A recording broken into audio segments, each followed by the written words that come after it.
Right, welcome along guys, cheers for tuning in. So the ProSimRig PSR3, brand new rig on the market. So I've been asked to review this by Race Anywhere. Now if you're familiar with the channel, you'll know that I am affiliated with Race Anywhere. You can take a further 5% discount off your purchases using that code above, SRS5 at the checkout.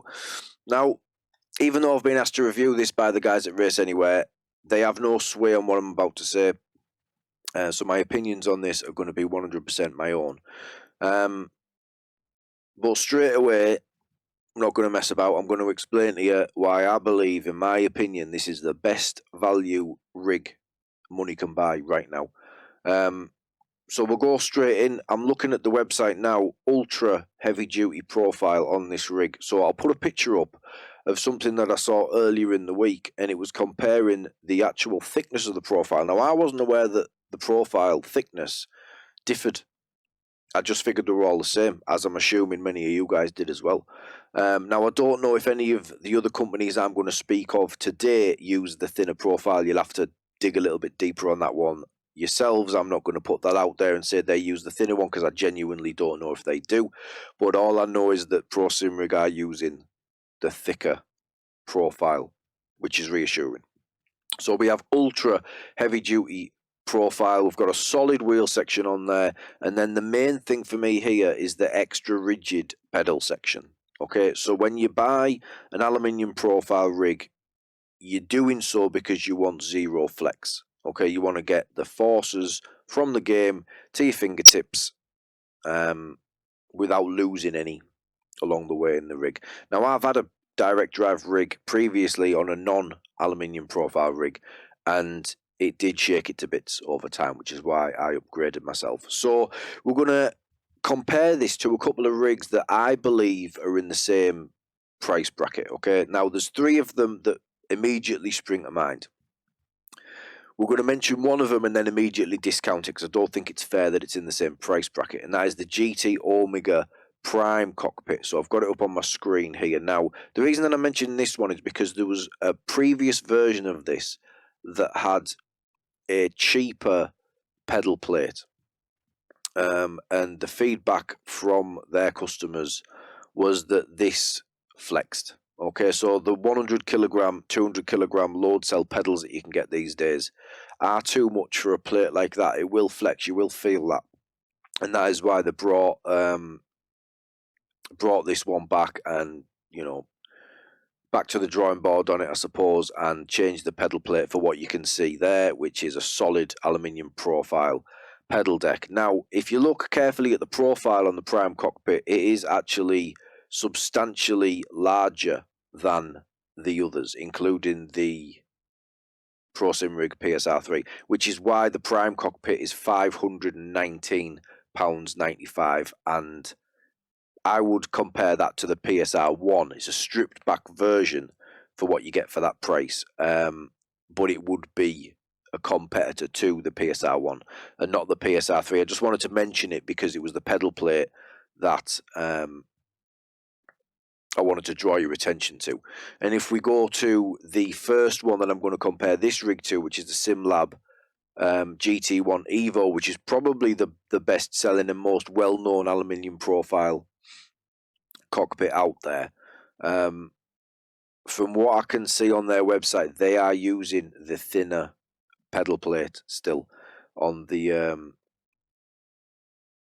SimLab GT1 Evo. Now, I have the price, it's in euros on their website, €449. It's actually £392 in the UK, which is £3 cheaper than this. This comes in at £395.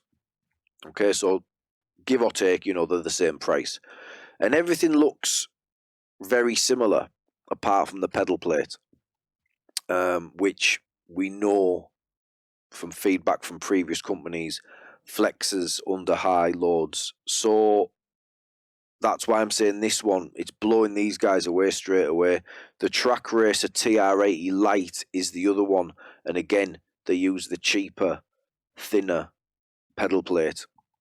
So if I had to spend my hard-earned money on one of these rigs, it's a no-brainer. It's an absolute no-brainer. So I'm going to go straight into the build and let you guys see how this thing goes together, and then we'll come back and we'll discuss it after that. Right, just before we go, guys, if you could do me a huge favour, turn your phones to the side, click that like button on the video. That will really help me out. And if you are new here for the first time and you like this sort of content, of course, then please consider subscribing to the channel. Right, let's go.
Right, here we go. Just want to give you a quick tour while I've got it built before I put it into place and hook it all up and everything. So apologies for the mess and the lighting and the audio. Obviously this is just on my phone. So just quickly, what I was referring to on the laptop was the product manual.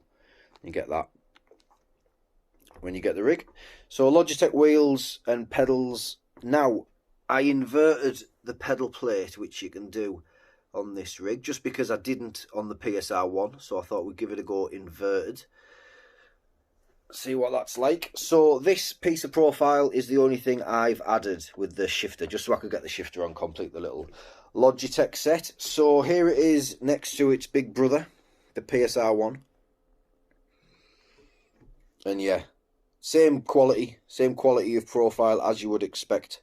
This is the profile I was referring to earlier in the video. You can see how thick that is compared to some of the other manufacturers of this stuff. So that's why this is going to be class leading in rigidity. For the price point, you're not going to be able to beat this. So Sparco Grid Q seat off the PSR rig there. So what you get then is the mat, the ProSimRig mat, and then obviously everything but seat, wheel, pedals, shifter, and the extra little bit of profile there. So again, apologies for the mess and the audio and everything on this video, but I just wanted to give you a quick little tour of the rig and how clean it is, how nice it looks. It's a great looking rig, as you would expect. And it actually went together, probably because it was my second build of an aluminium profile rig, but it actually went together better than the PSR1. And I don't think I've scratched it, so I'm pretty pleased with that. You can tell by them two brackets there that they don't come, that bit of profile doesn't come with it. But yeah, so we'll get it in place, we'll get it hooked up, and we'll put it through its paces, and then in the next video I'll give you a proper review on the ProSimRig PSR3. Right, there we go. So, a couple of things I want to address just before we go. I didn't mention them previously. I've only just noticed now when I've put the edit together. The price for the Track Racer TR80 Lite is £344, so a little bit cheaper, but obviously you do get that cheaper pedal plate, which will give you some sort of flexing issues. And then the other thing was the brackets, the angle brackets that you put this profile together with, is now they're all black, which is a really nice touch. So obviously full black rig and all the brackets are black as well. So aesthetically, just yeah, a really nice touch. And that's it. So if I'm trying to look for fault or something that I would suggest that they could do, you could maybe include a little bit of profile so people could mount a shifter if they wanted to. But apart from that, I think they've absolutely smashed it out the park. Again, I don't know how they've done it for this price point. Like I say, with the thicker profile and the solid profile on the pedal plate, which is obviously where some companies have cut corners to keep the cost down, which is that's obviously why they've done it, to try and bring this sort of rig at a price point that people can afford. So I understand why they've done it. But ProSimRig have managed to do it at the same price point, give or take a couple of quid, with a rock solid pedal deck, which is why this is going to shake things up a bit, I think. I don't know why you would go anywhere else. And of course, get yourself a little cheeky discount if you want. Apply that SRS5 code at the checkout. You'll be helping me out as well. This just helps the channel. So appreciate anybody who's used that link in the past. Really appreciate that. But yeah, there you go. They've marketed this as the new middleweight king, and I think it's pretty bang on the money. That I would certainly be looking for this if I was in the market for a rig. Currently, this would be the one. I'm struggling to see any other reason why you would choose the others over this. None of them, as far as I'm aware, come with a seat. None of them come with any gear. So, you know, it's profile against profile. And with the thicker profile on this one, and then obviously the sturdier pedal plate, yeah, I think it's a no-brainer. So if you like the video, guys, do us a favour, give us a thumbs up. You'd be doing me a huge favour there. And if you're not yet subscribing to the channel, and obviously you like this sort of content, you'd like to see a little bit more, then please consider clicking that button down there. Cheers, guys. See you on the next one.